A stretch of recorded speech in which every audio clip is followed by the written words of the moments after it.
Okay. So.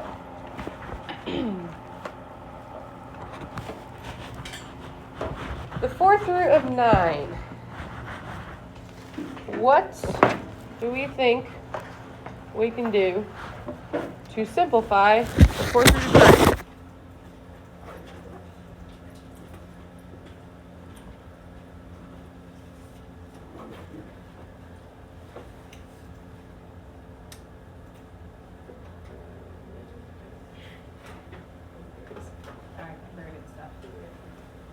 Anyone? Fourth root of 9?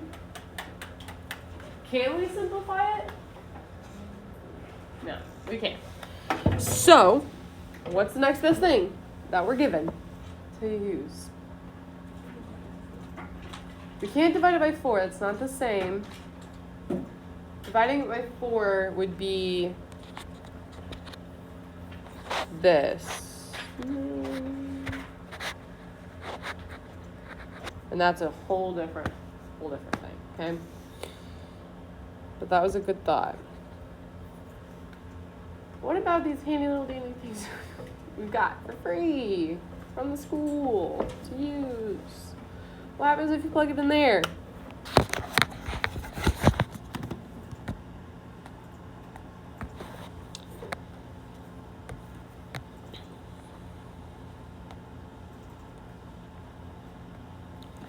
Anyone? Ooh, wait. What happens when you plug it in?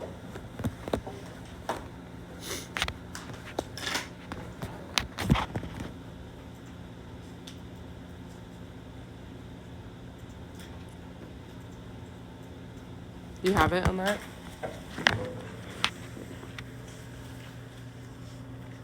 Did you get it? You got what? I don't know how to put it in. Okay. To put it in, you're going to use, what'd you get? Yeah. 1 point, what was it again? 703? 73, sorry. Yeah. Yep, 1.73. So there's a button on it that has, it's right above your little caret button. There's a green marking, or I don't know what color you've got. It might be yellow. If you click the second button, and then click the caret button, and what does it give you?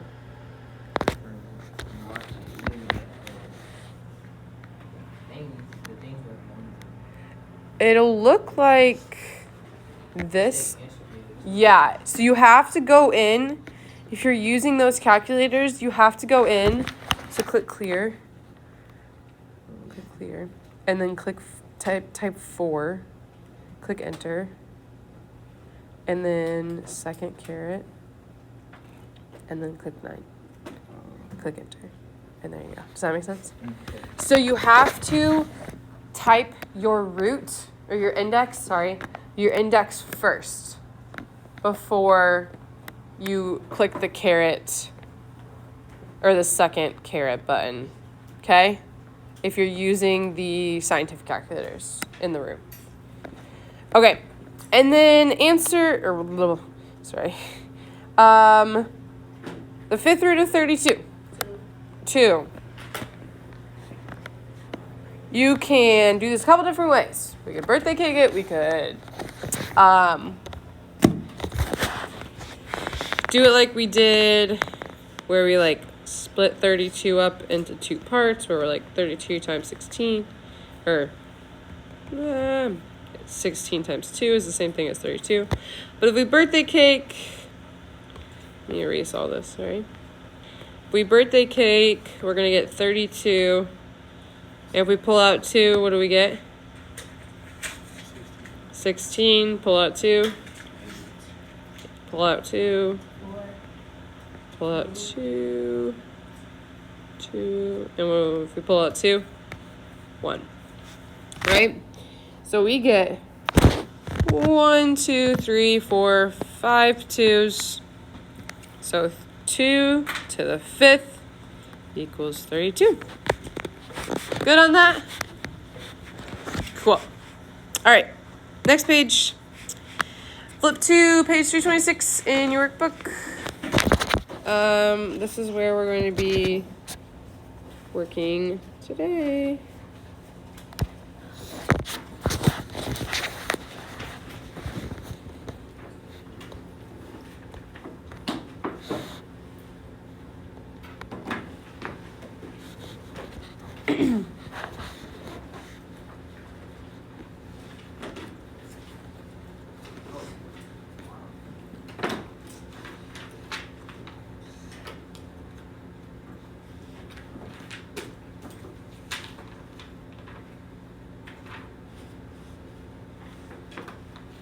Alrighty, so page 326. We're going to start at the learn portion right under example 4. Today we're talking about cube root functions. So what did we talk about yesterday?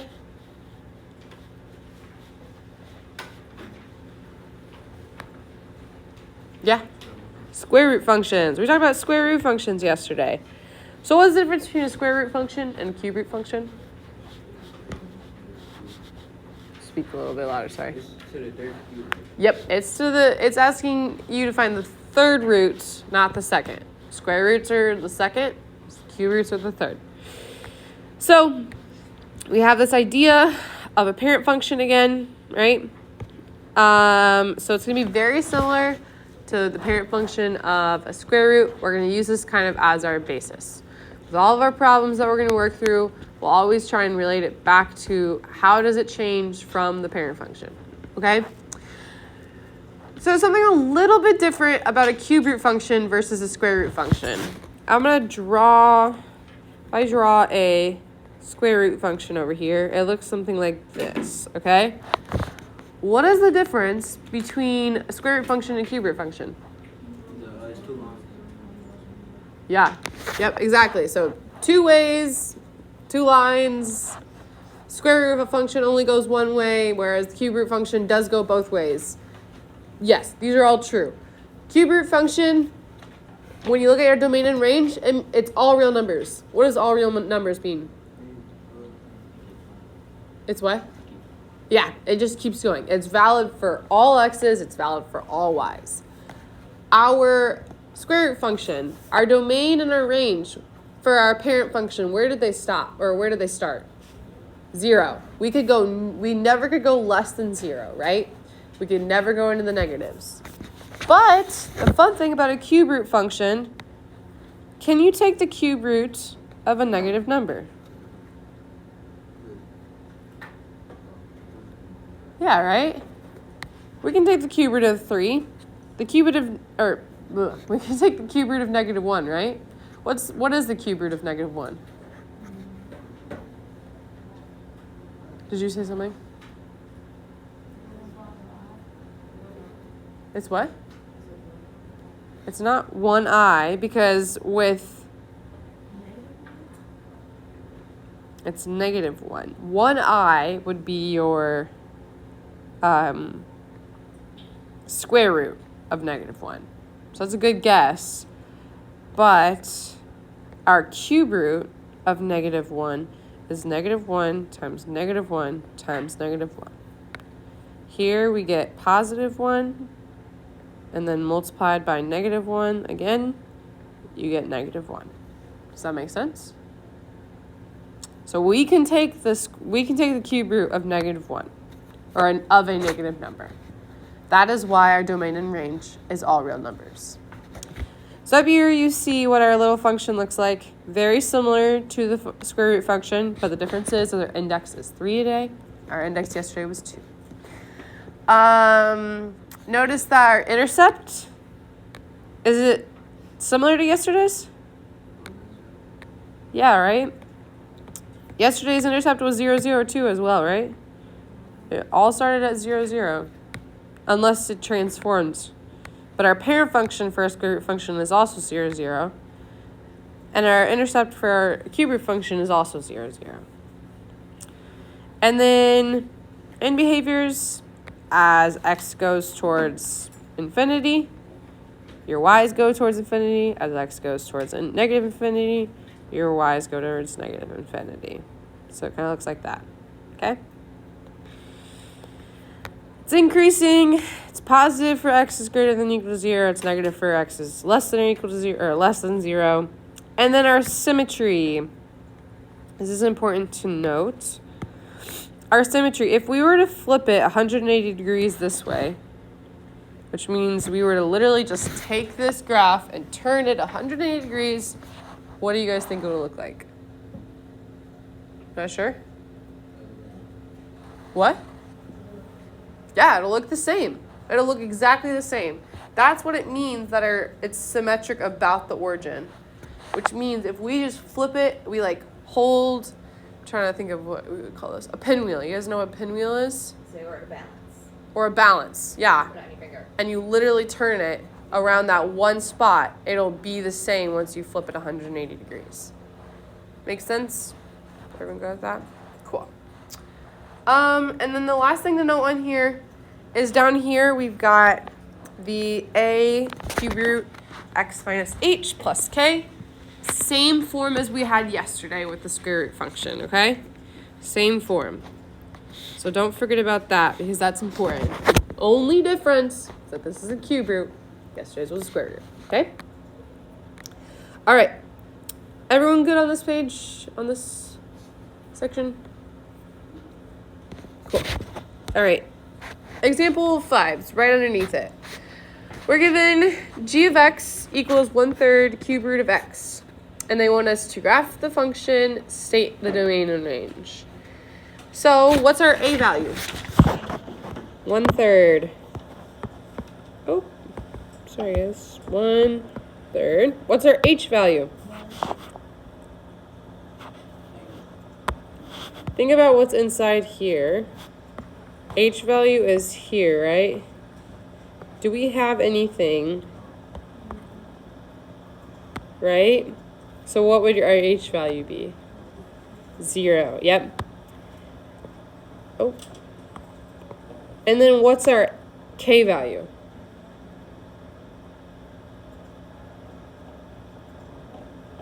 Not 1, 0. Yeah. The reason I totally get why you guys think it's 1, and that's very normal. But if we were to have 1/3 x plus 1 plus 1, is that different than that? Right? But if I make these into plus 0 plus 0, is that the same? When we have just an x and they ask for our a value, what is our a value in that instance going to be?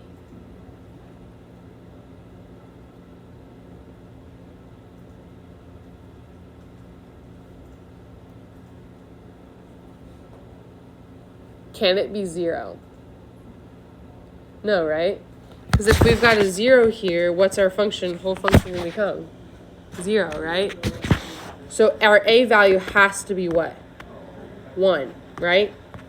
And when our a value is 1, we don't really care about it. It doesn't change the graph in any way, shape, or form, okay? So remember that when we're adding things on and we don't have anything there, so if our h or k and there's nothing represented, those are going to be 0. For a, if there's nothing shown where a should be, it's always going to be 1, okay? It's because of the operations involved. It's because h and k are adding, a is being multiplied, okay? Is that making sense? A little bit? Anyone have questions or confused?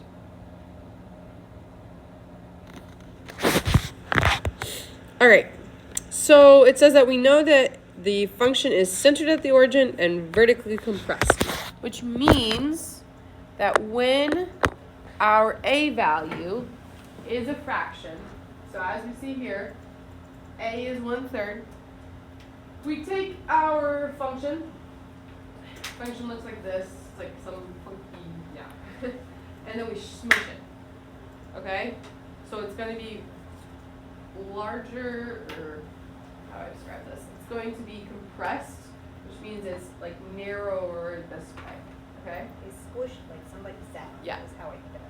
And then if it were to be stretched, we're going to pull it, just pull it, okay? We're going to pull it from our top and our bottom, okay? And then we can do the same thing horizontally, okay? Make sense? Anything else? Nope. Okay. What is our domain and a range?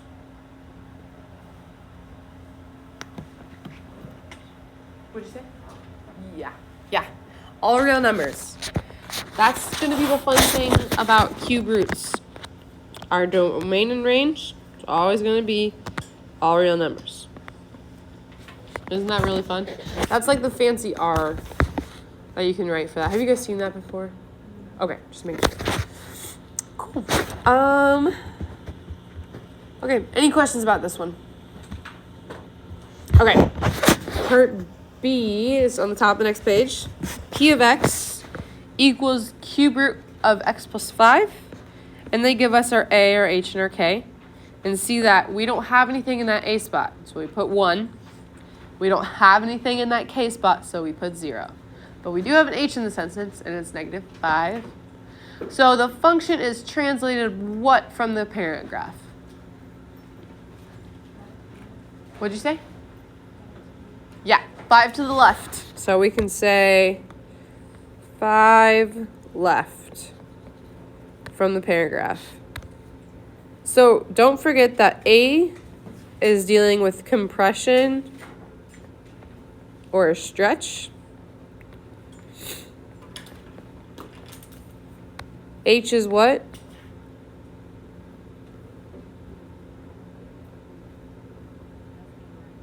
Yeah, left to right, sorry. Left to right, and then what is our K? Up and down. Okay? Don't forget those. Those are really important to remember when you're evaluating these graphs, okay? All right, so we can plug in some values for x to find our y, right? So in this instance, they've already given us the x values they wanted us to plug in.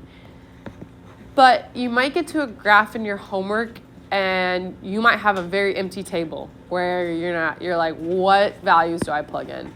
Where do you think you should always start? What'd you say?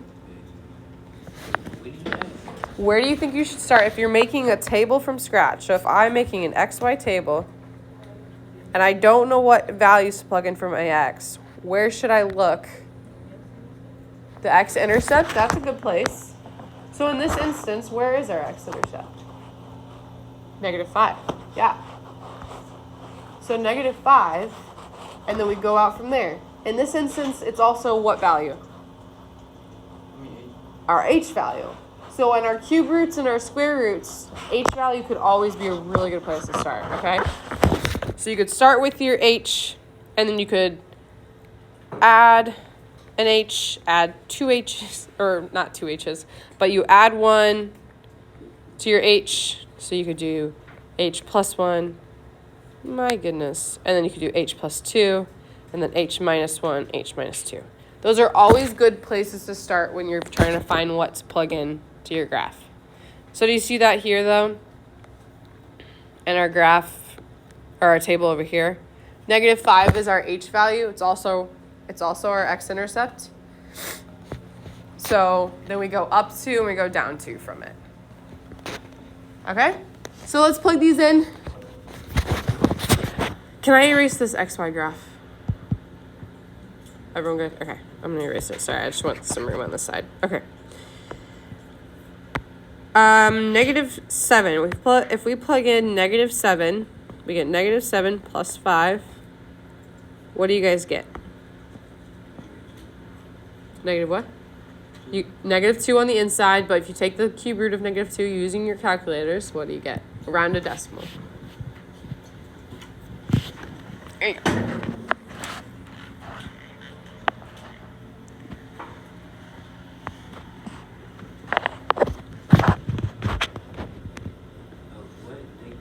Yeah. Oh, it's cubed. Yep. Don't forget it's cubed. -1. Wait, what are we rounding to? Just draw to 2 decimals. Oh. Yep, negative 1.26. All right, and then we plug in negative 6. What do we get? Negative 6 plus 5 is? And you take the cube root of negative 1, what do you get? Negative 1. All right, and then negative 5 plus 5, 0. And then we plug in negative 4, what do you get? 1. And then you plug in negative 3, what do you get?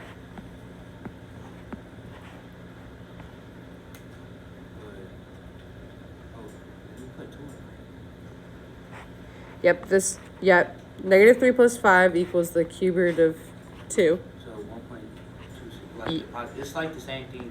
Yeah. Just what? What's the difference between negative 7 and negative 3? It's negative 1 positive. It's because negative 7 plus 5, this is the same thing as negative 2, right? The cube root of negative 2. So the negative is just the difference between this value and this value, right? Same thing with negative 4 and negative 6. That's the little fun thing about cube roots. Okay? And that's why they look kind of like symmetrical across, is why you've got the negative values and then you have those same exact values but positive, just the other way. Okay. Make sense on this one? Cool. All right, next one, C. Q of x equals cube root of 4 minus x plus 1. So they already tell us that the function is reflected and translated 4 units right and 1 unit up from the parent graph. So here's where the origin would have usually been. And it says we were translated 4 units right and 1 unit up from the parent graph, which would have started right about there. Okay? All real numbers for domain, all real numbers for range. Make sense?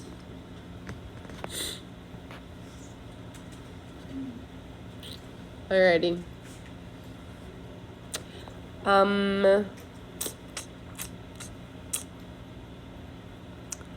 What else do we want to do on this one? Nothing. Okay, so if you flip to skip, nope, just literally right below it. Sorry, I forgot. Compare radical functions. So we want to compare these two functions. What do you notice about the top graph versus the bottom graph?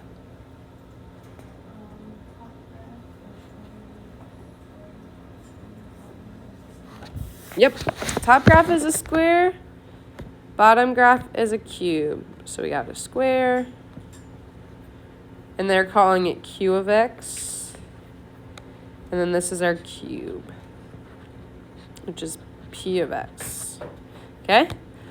And they give us the equation for p of x, and we know q of x is going to be of some form. We don't know exactly what it's going to look like. Of a x minus h plus k, right? We know it's of some form of that, correct? Okay. We want to be able to tell, we want to kind of relate, there's two things in here that are very similar to each other with both graphs, okay? Let's look at our cube root, our cube graph, because we know the equation. What's our a, h, and k? A is negative 2. What's h? And what's k? 0. Yep. And do you notice that 6, 0? That's this right here. Yeah. So that is this point right here, right? All right, so let's go look at our square root. Where is its x-intercept?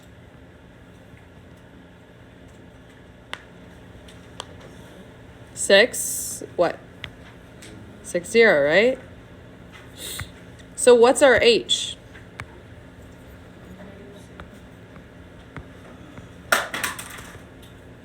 Not negative 6, just 6, yeah. Because we moved to the right 6. Right is positive, left If it was -6, it would have moved left 6.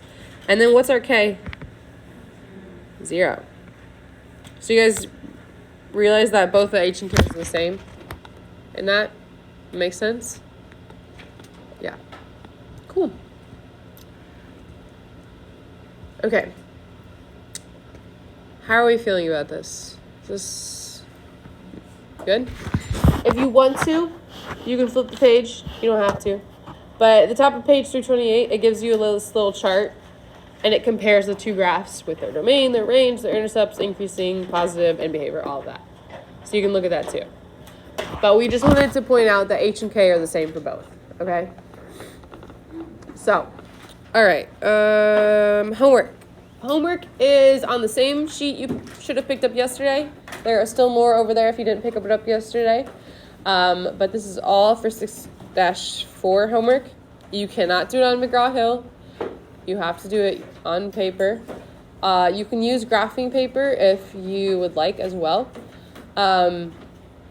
Because you might want to like value your graphs a little differently, which is totally okay. And then test is next Friday.